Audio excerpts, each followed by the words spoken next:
అదే RTV app వార్తల్ని క్షణాల్లో చదివే అవకాశం ఉంటుంది. ఒక న్యూస్ పేపర్, ఒక టెలివిజన్ ఛానల్ మీ చేతుల్లో ఎప్పుడూ ఉంటాయి.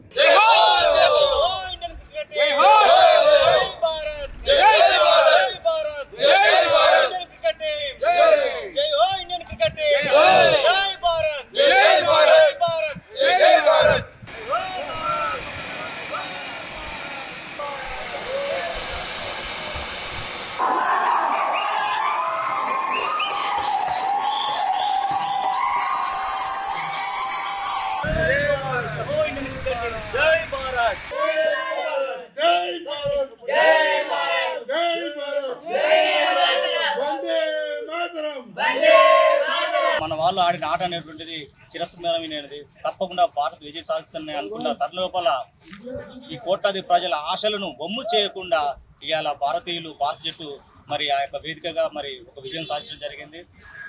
ఇంకా విచిత్రమైన విషయం ఏంటంటే మొత్తం ఐసీసీ టోర్నీ లోపల కనీసము టాస్ గెలవకుండా కప్పు గెలిచినటువంటి గొప్ప మన భారత జాతి దక్కింది. చాలా సంతోషకరమైన విషయం. అదేవిధంగా టీమిండియా అనేటువంటిది మొదటి మ్యాచ్ నుండి లాస్ట్ మ్యాచ్ వరకు కూడా ఎన్ని ఒడిదుడుకులు ఎదురైనా కూడా, ఎంత ఒత్తిడి ఎదురైనా కూడా ఖచ్చితంగా ఒక్క మ్యాచ్ ఓడిపోకుండా వాళ్ళ విజయం సాధించడం అంటే చాలా చాలా సంతోషకరమైన విషయం. ఇలా అద్భుతం. ఇలా భారతదేశంలోనే కాకుండా ప్రపంచవ్యాప్తంగా భారతదేశంలో గర్వంగా మరి వాళ్ళు ఫీల్ అవుతున్నారు. అందులో భాగంగా మహబూబాబాద్ పట్టణ లోపల యూత్ అంతా కలిసి మరి ఒక క్రికెట్ సంబరాలు చేసుకుంటాను. ఎందుకంటే చాలా సంవత్సరాల తర్వాత మనకు ఐసీసీ ట్రోఫీ అనేది వచ్చింది. లాస్ట్ టైం కూడా ఐసీసీ ట్రోఫీ ఫైనల్ లోపల మనం న్యూజిలాండ్ చేతులు ఓడిపోయినాం. ఇవాళ న్యూజిలాండ్ ఓడిచి కసి తీర్చుకున్నాం.